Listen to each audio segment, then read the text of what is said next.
This one goes out to the spider. No, not you, spider. Sit down. I've seen the creature Gollum, and he's alive and well somehow. And he's got a sleeve tattoos. Blah! And now he's got a Snooky with him. Holy crap. But wait, is that Sammy the Bull? No way, not the mob guy who told on everyone.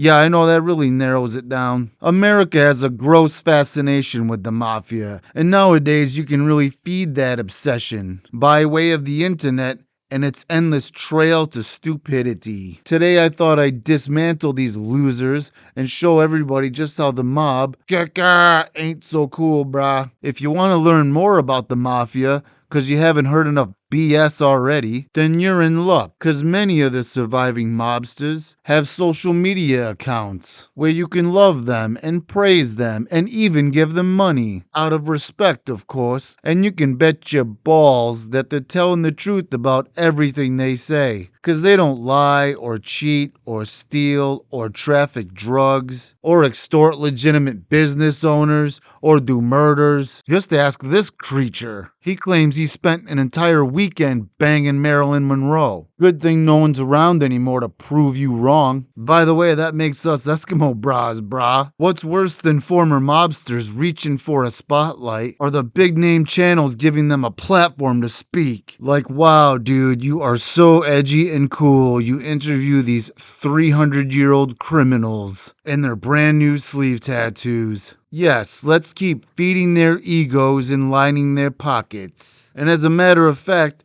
you can send them your hard-earned money just to watch them argue on YouTube. You know, some of them are men of God now. They've changed their ways. Oh, you mean like Mr. Fran Cheesy, the born-again Christian who generates cash online from being a former extortionist, and now he gets to play stupid college kid games like Never Have I Ever? Ain't it cool?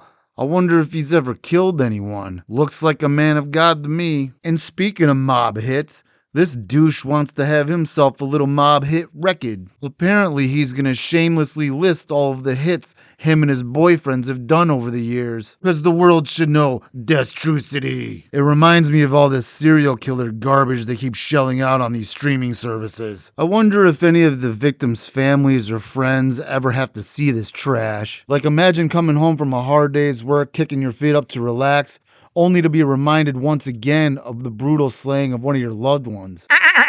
Or maybe you live in Italy where the mafia is still a major threat to innocent people, like the ones who have to look over their shoulder for the rest of their life because their distant relatives may have spoken out against them. Or one of these hardworking business owners who've built from the ground up only to have their life's work burnt to the ground for not paying mob tax. Blah, blah, blah. Sadly, there are morons who actually get off on hearing these BS stories told by the likes of these clowns, like this juggalo who's somehow a career mobster and a decorated Marine sniper who served in Vietnam. Okay, yeah, no. Or this creep who's a former bartender turned mob boss. And just like everybody else, he knows what happened to Jimmy Hoffa. Blah, blah, blah, blah.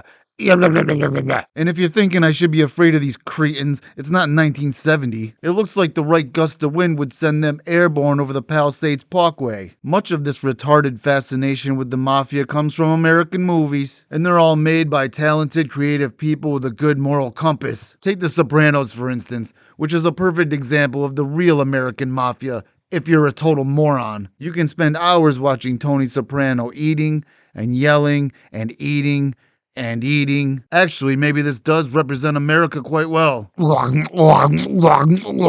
maybe you want to watch The Many Saints of Newark, which is a story everyone was totally desperate for. It's a compelling story of an overacted mob boss and several other characters played by bad actors. What better way to squeeze more cash out of brain-dead Sopranos fans? And of course, we'll have to be reminded of racial tension and inequality, because that's what all the best mob movies talk about. And real-life mafiosa are definitely sympathetic to other cultures and social injustice. Definitely. They're not buying it. If you want to see a great mob movie, one that tells an entertaining story as well as depicting the mafia realistically, then you need to see The Godfather.